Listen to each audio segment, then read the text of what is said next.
ಒಲಿದು ಗಯಾಸುರನ ಶಿರದಲ್ಲಿಟ್ಟು ಹಲವು ಭಕ್ತರ ಪೊರೆದ ಎಂಥ ಪಾವನ ಪಾದವು. ಆ ವಿಷ್ಣುಪಾದದ ಮಹಿಮೆ ಅತ್ಯದ್ಭುತ, ಅಪಾರ.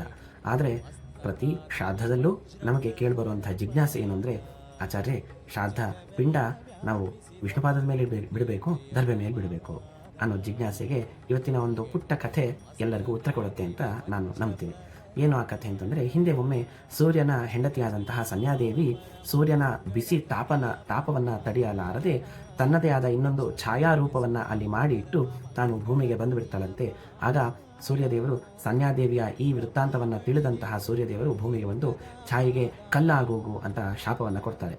ಆ ಕಲ್ಲಾದಾಗ ಭಗವಂತನನ್ನು ಕುರಿತು ತಪಸ್ಸು ಮಾಡಿದಾಗ ಅವಳಿಗೆ ಭಗವಂತ ಧರ್ಮಶಿಲೆ ಆಗು ಅಂತ ವರವನ್ನು ಕೊಟ್ಟು ಹೋಗ್ತಾನಂತೆ. ಆ ಧರ್ಮಶಿಲೆಯ ಮಹಿಮೆ ಏನು ಅಂತಂದರೆ, ಯಾರೇ ಅಲ್ಲಿ ಪೂಜೆ ಹೋಮ ಜಪ ತಪಸ್ಸು ಮಾಡಿದ್ರೆ ಅವರ ಪುಣ್ಯ ಎಣೆಗಾಣಲಾರದಂತಹ ಅತ್ಯದ್ಭುತವಾದ ಪುಣ್ಯವನ್ನು ಸಾಧನೆ ಮಾಡಿಕೊಳ್ಬಹುದು ಅಂತ. ಹೀಗಾಗಿ ಆ ಶಿಲೆಯ ಮೇಲೆ ಹಲವಾರು ಜನರು ಬಂದು ಪೂಜೆ ಪುನಸ್ಕಾರಗಳನ್ನು ಮಾಡಿದಾಗ ಅವರಿಗೆ ಪಾಪದ ಲೇಪವೇ ಇಲ್ಲದೇ ಇರುವಂಥದ್ದಾಗಿ ಯಮಧರ್ಮ ಪುನಃ ಮತ್ತೆ ಆ ಧರ್ಮಶಿಲೆಯನ್ನು ನರಕಕ್ಕೆ ಕೊಂಡು ಹೋಗಿಬಿಡ್ತಾನಂತೆ, ತನ್ನ ಪುರಿಗೆ. ಹೀಗಾಗಿ ಆ ಧರ್ಮಶಿಲೆ ಇಲ್ಲದೆ ಪುನಃ ಮತ್ತೆ ಜನರೆಲ್ಲ ಮತ್ತೆ ಪಾಪಕರ್ಮಗಳನ್ನು ಮಾಡಿಕೊಂಡು ನರಕಕ್ಕೆ ಪುನಃ ಹೋಗ್ತಿದ್ದಂತೆ. ಹೀಗೆ ಒಮ್ಮೆ ಗಯ ಎನ್ನುವ ಅಸುರ ಒಂದು ಸ್ವಲ್ಪ ಕಾಲದ ನಂತರ ಗಯ ಅನ್ನೋ ಒಬ್ಬ ಅಸುರ ಕೂಡ ತಾನು ಭಗವಂತನ ಪರಮ ಭಕ್ತನಾದ್ದರಿಂದ ಅವನು ಭಗವಂತನನ್ನು ಕುರಿತು ತಪಸ್ಸು ಮಾಡಿ ಕೊನೆಗೆ ಭಗವಂತ ಯಾರು ನನ್ನನ್ನು ನೋಡ್ತಾರೋ, ಯಾರು ನನ್ನ ಜೊತೆ ಒಡನಾಟ ಇಟ್ಕೋತಾರೋ, ನನ್ನ ನೋಡಿ ಏನೇ ದಾನ ಧರ್ಮ ಇತ್ಯಾದಿಗಳನ್ನು ಮಾಡ್ತಾರೋ ಅವರಿಗೆಲ್ಲ ಪುಣ್ಯ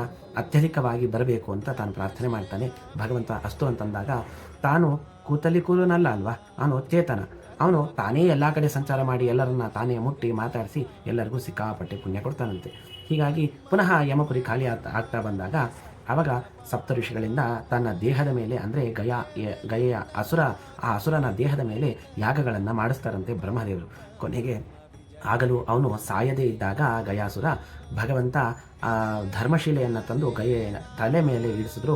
ಅದು ಮಹತೋಭಾರ ಶಿಲೆ, ಏನೋ ಪುಟ್ಟು ಕಲ್ಲಲ್ಲ, ಅಂತಹ ಮಹತೋಭಾರ ಶಿಲೆಯನ್ನಿಟ್ಟರು ಅವನು ಏನಾಗಲಿಲ್ಲ, ಅವನಿನ್ನ ಚಲನವಲನೆ ಹಾಗೆ ಇತ್ತಂತೆ. ಹೀಗಾಗಿ ಭಗವಂತ ಇನ್ನು ಅವನ ಹಸುವನ್ನು ತೆಗಿಬೇಕು ಅನ್ನೋ ಇಚ್ಛೆ ಮಾಡಿ ಭಗವಂತ ವಿಷ್ಣು ತನ್ನ ಪಾದವನ್ನು ಆ ಧರ್ಮಶಿಲೆ ಗಯೆಯ ತಲೆ ಮೇಲಿಟ್ಟಂತಹ ಧರ್ಮಶಿಲೆ ಮೇಲೆ ತಾನು ಪಾದ ಇಟ್ಟಾಗ ಗಯೆಯ ಪ್ರಾಣ ಹೊರಗೆ ಬಂತಂತೆ. ಹೀಗಾಗಿ ಅವನು ಗಯಾಸುರ ಪ್ರಾರ್ಥನೆ ಮಾಡ್ತಾನೆ, ನಾನು ಸಾಯಬೇಕು ಅಂತ ನೀನು ಇಚ್ಛೆ ಪಟ್ಟಿದ್ರೆ ಸಾಕಿತ್ತಲ್ಲ, ಇಷ್ಟೆಲ್ಲ ಬೇಕಾ ಅಂತಂದರೆ ನಿನಗೆ ಕೊಟ್ಟಂತಹ ವರ ವಿಫಲ ಆಗಬಾರ್ದು, ಧರ್ಮಶಿಲೆಗೆ ಕೊಟ್ಟಂತಹ ಅಂದರೆ ಸಂಧ್ಯಾದೇವಿಗೆ ಕೊಟ್ಟಂತಹ ವರ ವಿಫಲ ಆಗಬಾರ್ದು. ಹೀಗಾಗಿ ಆ ಎರಡರ ಪುಣ್ಯ ಸಜ್ಜನರಿಗೆ ಮಾತ್ರ ಮುಟ್ಟಬೇಕು ಅಂತ ಹೇಳ್ತಾ ಅಲ್ಲಿ ವಿಷ್ಣುಪಾದವನ್ನು ನಾವು ಇವತ್ತಿಗೂ ನೋಡ್ತೀವಿ ಗಯಲ್ಲಿ. ಹೀಗಾಗಿ ಅಲ್ಲಿ ಮಾಡುವಂತಹ ಪೂಜೆ ಪುನಸ್ಕಾರಗಳು, ಹೋಮ ಜಪ ದಾನ ಧರ್ಮಾದಿಗಳು ಅಥವಾ ಪಿಂಡ ಪ್ರದಾನಗಳು ನಮಗೆ ಅತ್ಯಂತ ಫಲದಾಯಕ. ಹೀಗಾಗಿ ನಾವು ಶ್ರಾದ್ದ ಮಾಡುವಾಗ ಶ್ರಾದ್ದ ಕಾಲೇ ಗಯಾಂ ಧ್ಯಾತ್ವಾ ದೇವಂ ಜನಾರ್ದನಂ, ಅಲ್ಲಿ ಜನಾರ್ದನ ರೂಪಿಯಾದಂತಹ ನಮ್ಮ ಗದಾಧರ ಆ ರೂಪವನ್ನು ನಾವು ಪ್ರತಿ ಶ್ರಾದ್ದ ಕಾಲದಲ್ಲಿ ಸ್ಮರಣೆಯಾದರೂ ಮಾಡ್ಕೊಳ್ತೀವಿ. 100 ಜನ ಹಿಂದಿನ ಕಾಲದಲ್ಲಿ ಮಕ್ಕಳಾಗ್ತಿದ್ರು, 10 ಜನ ಮಕ್ಕಳಲ್ಲಿ ಒಬ್ಬ ಆದರೂ ಗೈಗೆ ಹೋಗಿ ನಮ್ಮ ಹಿರಿಯರಿಗೆ ಶ್ರಾದ್ದ ಮಾಡಿದ್ರೆ ಆ ಪಿತೃಗಳು ಮೋಕ್ಷಕ್ಕೆ ಹೋಗ್ತಾರೆ ಅಥವಾ ಮುಕ್ತಿಯನ್ನು ಹೊಂದುತ್ತಾರೆ ಅಂತ ನಾವು ಕೇಳ್ತೀವಿ. ಹೀಗಾಗಿ ಆ ವಿಷ್ಣುಪಾದಕ್ಕೆ, ಧರ್ಮಶಿಲೆಗೆ, ಗಯಾಸುರನಿಗೆ ಅಷ್ಟು ನಾವು ಪ್ರಾಧಾನ್ಯತೆಯನ್ನು ನಾವು ಕೊಡ್ತಿದ್ದೀವಿ. ಹೀಗಾಗಿ ಇಷ್ಟೂ ಸನ್ನಿಧಾನ ಶ್ರಾದ್ದದಲ್ಲಿ ನಮಗೆ ಬರಬೇಕು ಅನ್ನೋದಕ್ಕೆ ವಿಷ್ಣುಪಾದವನ್ನು ಅಲ್ಲಿ ಇಟ್ಕೊಳ್ತೀವಿ ಹೊರತಾಗಿ ವಿಷ್ಣುಪಾದದ ಮೇಲೆ ಪಿಂಡ ಇಡಬೇಕು ಅಂತ ಅಲ್ಲ. ದರ್ಭಪತ್ರ ಮೇಲೆ ಪಿಂಡ ಪ್ರದಾನ ಮಾಡಬೇಕು. ಇದು ಈ ಒಂದು ಕಥೆಯ ಒಂದು ಹಿಂದಿರುವಂಥ ಮರ್ಮ. ಅರ್ಥಾತ್ ನಾವು ಪಿಂಡ ಪ್ರದಾನ ಯಾವುದ್ರ ಮೇಲೆ ಮಾಡಬೇಕು ಅನ್ನೋದಕ್ಕೆ ಒಂದು ಹಿಂದಿನ ಒಂದು ಸಣ್ಣ ಜಿಸ್ಟ್.